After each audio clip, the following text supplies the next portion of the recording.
The Kenny Quest show was filmed live in front of a canned studio audience.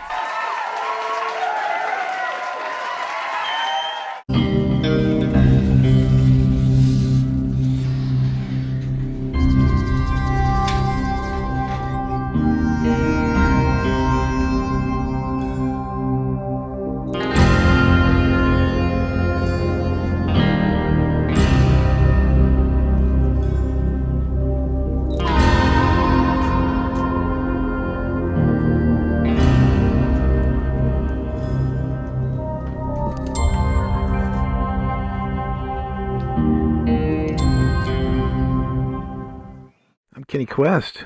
I'm a new rider. I make content about my motorcycle journey. So for me, this is week 2 of my journey. Today we're leaving the neighborhood and I'm going to go test my luck on the dangerous streets of suburbia Orlando. So why did I choose this topic to discuss? Well, I just went through this hoping that my experience potentially gives someone some assistance out there. Maybe save them some time, some money, or just help them make a better informed decision on what to choose for their first bike. Now, my experience is my experience. Your experience is going to be your experience. There's all different types of bikes out there, and there's all different types of riders out there. So I'm going to explain as easy as I can the process that led me to buy my first bike. I went on the interwebs and I looked at all of the different classified ads. Bikes ranged from all over the place. I went on YouTube and listened to all the talking head videos titled very similar to what this video is. And their advice ranged from get a starter bike to get what you can afford to buy your dream bike. So for me, I had to figure out a logical way to make this work. Let's get this show on the road.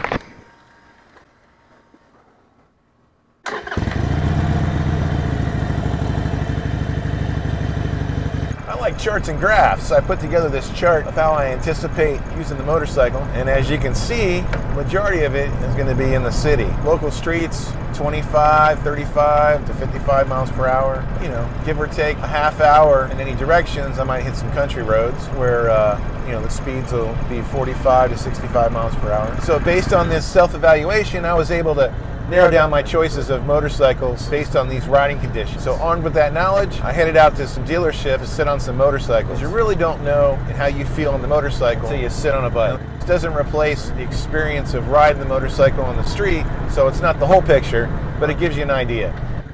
Where the foot controls are, where the handlebar is, your reach, can you flat foot the bike when you're at a stop sign or a traffic light? These are all things that instill confidence. You're just learning how to ride. So that's what I recommend that you do. You self-evaluate how you're going to use the motorcycle and make the application fit. Just like when you're shopping for pants. You don't want pants that are too big, pants that are too small. You got to fit. The bike's got to fit you. It's got to fit your riding style. It's got to instill confidence. Me personally, I didn't feel it was a time to experiment and risk it, and potentially getting the wrong motorcycle that wasn't safe for me, that wasn't right for my application. Since I wasn't going to ride the motorcycle on the racetrack on the weekend, wasn't going to take it on the single trails out in the dirt, wasn't going to ride long distance, that eliminated quite a few bikes. Now, who's to say down the road that once I gain experience, I might take up some of those things, but right now with this... What happened? See, I don't know what happened. I don't know. It happened so quickly. It happened right under our noses. You had no idea. You did not see this coming. Absolutely not. How bad do you think this is? Very, very bad. It's a dire situation. And now back to your regularly scheduled program. Motorcycle, it's an urban, suburban, city environment, and the occasional back roads. Now, I recommend using the dealerships because they're going to have a wide variety of bikes. I don't recommend using Facebook Marketplace or Craigslist. You go into a private seller and sit on their bike for the first time. If you're buying a used bike from a private seller, you should have already tried to sit on that style of bike that you're trying to buy already. Dealerships have used bikes, they have new bikes. They're open for business to the public. A private seller, well, he's trying to unload his bike. He's trying to sell his bike, and it's not fair to him. That's not what he does. It's not his profession. So you should be a serious buyer when you walk into a situation where you're buying from a private seller. No test rides. Most of these people that are selling their bikes online, they don't want you test riding their bike. And if you don't have an endorsement, well, that's a non-starter right there. So use the dealerships. Plus, you want to strike up a relationship with your local dealerships anyways for ongoing service, maintenance, parts, advice. So it's good to start establishing early on a relationship with a dealership. If you go to a power sports store, they're going to have lots of different bikes. Most of them sell multiple brands. They'll sell Japanese models. They might sell a couple European models. They'll have some used motorcycles. Even Indian dealerships typically just don't sell Indian. They'll sell Ducati. They'll sell Royal Enfield. They'll have Suzuki, Kawasaki. Harley dealerships typically just sell Harley.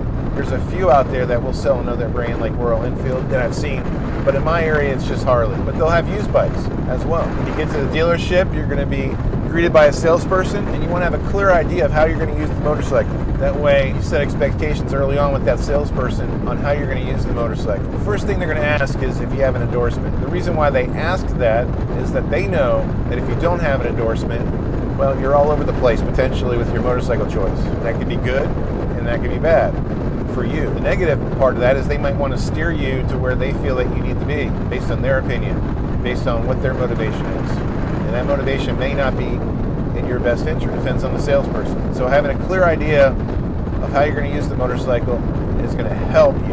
Another thing to consider is the fact that once you take the basic riding course from the Motorcycle Safety Foundation, you get your endorsement, and you buy your motorcycle, on day one of motorcycle ownership, your experience is limited to that MSF course. That MSF course, the most experience that you can get is up to 20 miles per hour. The courses aren't that big, and the exercises don't allow you to travel more than 20 miles per hour. Majority of the time, you're 10, 15 miles per hour. When you get your endorsement and you purchase your motorcycle, that's going to be the first time you're going to be able to get up to speed in third, fourth gears, fifth gears, and your experience level is 0. So you have to take that consideration of the size engine that you need. Now, personally, in my experience, I needed enough engine to fit how I'm going to be riding and where I'm going to be riding. I knew riding on the city streets, I needed a motorcycle that would handle 25 to 65 miles per hour comfortably.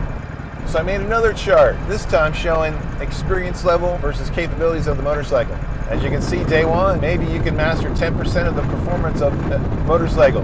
But as time goes on, you progress. And for me, I felt based on how I'm going to ride and the time that I'm going to put into riding, it's going to take me 1 to 2 years to maximize, get to at least 75% optimization of the motorcycle that I'm sitting on right now. If it happens sooner, great.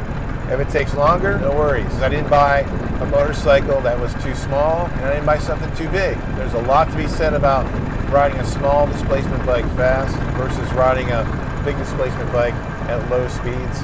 You know, with my limited experience that I had so far, I think there's a lot to be said about riding a smaller displacement bike at speed versus riding a larger displacement bike at traffic speed. Moderate to lower displacement bikes, you're shifting through the gears, you're working that motorcycle, you're revving it out.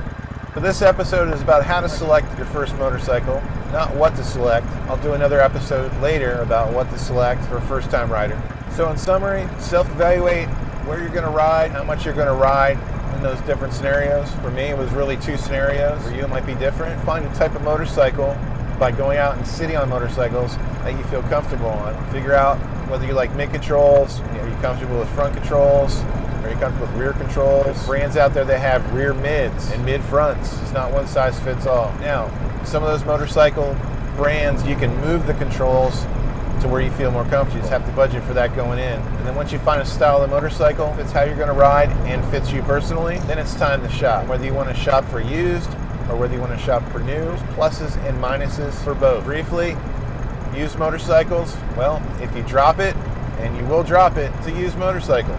You potentially might buy a motorcycle that has some upgrades from the original owner.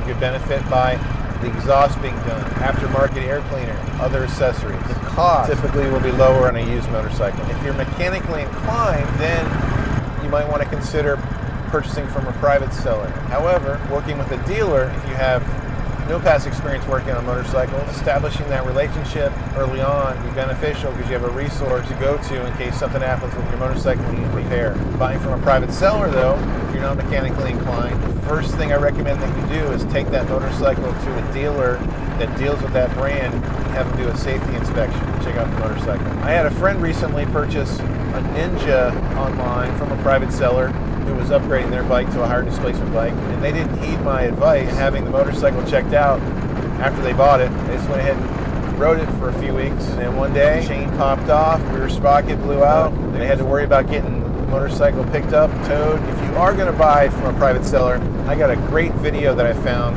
on YouTube to help you out. Link below. So if you end up getting a motorcycle, let me know. Go down in the comments, share what you ended up buying. Go to my Instagram page, follow me at Kenny Quest Show, drop me a line, send me a pic, let's see what you got. All right, that's going to wrap it up for this episode. Really appreciate you tuning in. I'm going to hand you off to Haley, who's going to ask you for a favor, and if you could follow through on that, I'd really appreciate it. Hey guys, it's Haley. Be sure to like this video, subscribe to the channel, and ring that bell for notifications. See you next time. Outro crew, how's it going? Thanks for hanging in there for me. So I've been thinking about giving my bike a nickname. So what I've come up with is a play on words between the word Sportster and the paint color of the bike, Snake Venom. Snake Venom is a new color for 2021. It's a limited run color. So what I've come up for a nickname is Snakester. Sportster, Snake Venom, Snakester. Let me know in the comments what you think about this nickname. I think it sounds really cool. All right, we'll see you next time. Until then, keep the shiny side up.